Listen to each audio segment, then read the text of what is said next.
Sekarang kita melakukan tapping. Diawali dengan menambahkan tool baru untuk tapping. Pada new tool, kita pilih tapping tool. Kita isi namanya 6 dengan edge position 7, lalu klik OK. Pada X dan Z kita isi 100 dan jari-jarinya kita gunakan 3. Kembali ke program. Kita panggil toolnya dengan T6D1. Kemudian kita gunakan G17 dan G95 dengan S250 dan M3. Pada gerakan toolnya, kita gunakan G00 ke X0 Z10.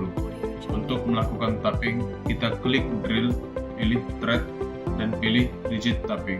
Di sini kita isi cycle-nya. Pada RTP kita isi 10 dengan RFP 0 dan SDIS kita isi 2. Kemudian DP pada tapping adalah minus 18. DPR kita kosongkan. DTB juga kita kosongkan. SDAC adalah arah putaran setelah akhir dari cycle. Kita pilih 3 saja, yaitu M3. Mpit adalah ukuran thread yang akan dibentuk, maka kita isi 6. Pit juga sama dengan Mpit, maka kita kosongkan saja. POSS adalah posisi spindle dalam derajat saat sebelum memulai tapping. Kita isi 0 saja. SST adalah kecepatan spindle saat tapping. Kita isi 150. Dan SST1 adalah kecepatan spindle saat retraction. Kita isi 200. AXN adalah tool axis. Kita pilih 3.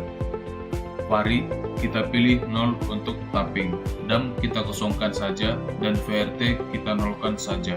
Jika teman-teman masih bingung terhadap parameter yang digunakan, dapat mengklik icon help untuk membaca panduan mengenai cycle yang sedang digunakan.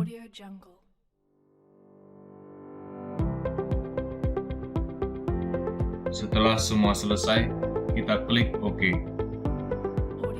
Kemudian, kita kembalikan tool ke posisi aman dengan G00 ke X100, Z100 dan ditambahkan dengan M01. Tahap selanjutnya adalah membuat alur dengan menggunakan groove. Di sini kita akan menggunakan tool 2, maka kita panggil toolnya dengan menggunakan T2D1. Jangan lupa menggunakan G18 karena sebelumnya kita menggunakan G17. Kemudian kita gunakan G96, S220 dengan M3 juga dengan feed rate 0,15. Kita gerakkan tool dengan G00 ke X35 Z-25. Selanjutnya kita klik turn dan pilih groove. Di sini kita akan isi data cycle-nya. SPD adalah starting point alur pada sumbu X, maka kita isi 30. Dan SPL pada sumbu Z kita isi minus 30,5. WIDG adalah lebar groove, maka kita isi 7. DIAG adalah kedalaman alur, kita isi 5. STA1, ANG1, ANG2 masing-masing adalah sudut yang tertera pada gambar. Berdasarkan gambar teknik, sudut-sudut ini kita isi 0 saja. RCO1 dan RCO2 adalah fillet pada bagian luar alur, kita isi 1. Sedangkan RCI1 dan RCI2 adalah filler atau chamfer pada bagian dalam, kita isi 0 saja. Val 1 adalah finishing allowance pada bagian dasar, kita isi 0,2. Dan Val 2 adalah allowance pada dinding alur, dapat kita isi 0,2 juga. IDEP adalah kedalaman potong sekali makan, kita isi 1. DTB kita isi 0,1. Vari yang kita gunakan adalah 11. Dan VRT kita kosongkan saja.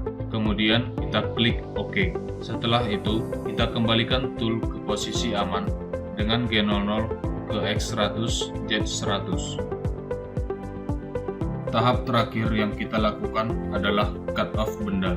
Di sini kita masih menggunakan tool 2. Kita menggunakan G96 dengan S220, M3 dan feed rate 0,15. Selanjutnya kita gerakkan tool dengan G00 ke S45 dan Z-50. Klik turn, kemudian pilih cut off. SPD kita isi 40 dan SPL minus 50. Diag 1 adalah kedalaman saat dilakukan pengurangan kecepatan, kita isi 6. Dan diag 2 adalah kedalaman akhir dari cut off, kita isi minus 1 agar benda kerja terpotong dengan baik. RC adalah rounding atau chamfer yang digunakan. Kita isi 0.3. SDIS kita isi 10. SV1 adalah cutting speed. Misal kita isi 200. Sedangkan SV2 adalah maximum speed. Kita isi 2500. SDAC adalah arah putaran spindle. Kita pilih 3. FF1 adalah feed rate sampai saat pengurangan kecepatan. Misal kita isi 0,2. FF2 adalah kecepatan makan yang telah dikurangi pada kedalaman akhir. Misal kita isi 0,08. SS2 adalah kecepatan putar pada kedalaman akhir. Kita isi 500. Selanjutnya, mari kita pilih 0 untuk retraction ke posisi X sebesar SPD tambah SDIS. A mode kita pilih 1100 untuk menggunakan chamfer pada RC. Setelah semua selesai, kita klik OK. Kemudian kita kembalikan tool ke posisi aman dengan G00 ke X100 Z100. Untuk mengakhiri program, kita ketik M30. Setelah semua program selesai, kita dapat melihat simulasinya dengan mengklik Simu. Untuk memulai cycle, kita harus mengaktifkan mode auto dan menambah feed rate ratio. Setelah itu, kita dapat mengklik zoom auto. Kita juga dapat mengklik M01 agar mengaktifkan optional stop, sehingga saat M01 pada program, cycle akan berhenti dan kita dapat melihat hasilnya bertahap maupun untuk kepentingan lainnya. Kemudian, kita start cycle-nya. Sesuai alur pemesinan kita, tahap pertama adalah phasing. Kemudian, cycle berhenti karena adanya M01 di program kita tadi. Kemudian kita klik kembali cycle start untuk melanjutkan programnya. Tahap kedua adalah contouring.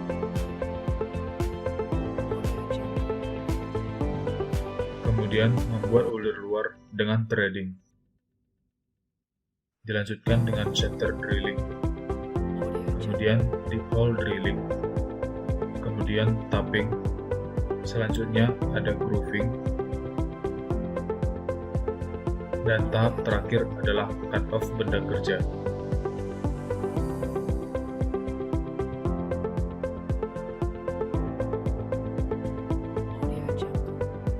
Untuk melihat simulasi secara 3 dimensi, kita dapat membuat material removal, di mana kita akan melihat setengah dari benda kerja mulai dari X0 ke X positif. Offset Z adalah jarak antara permukaan benda kerja dengan titik referensi, kita isi 0. Dan panjangnya kita isi 70 dengan diameter 50 sesuai dengan ukuran raw material yang kita gunakan. Saya akan menonaktifkan M01-nya dan mengklik cycle start.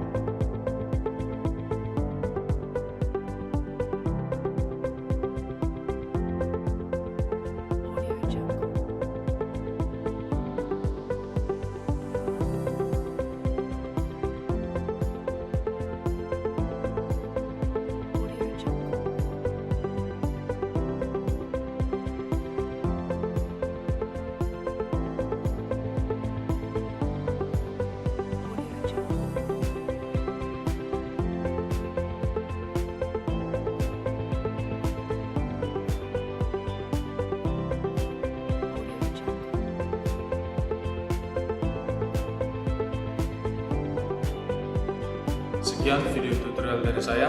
Terima kasih bagi teman-teman yang sudah menonton video tutorial ini.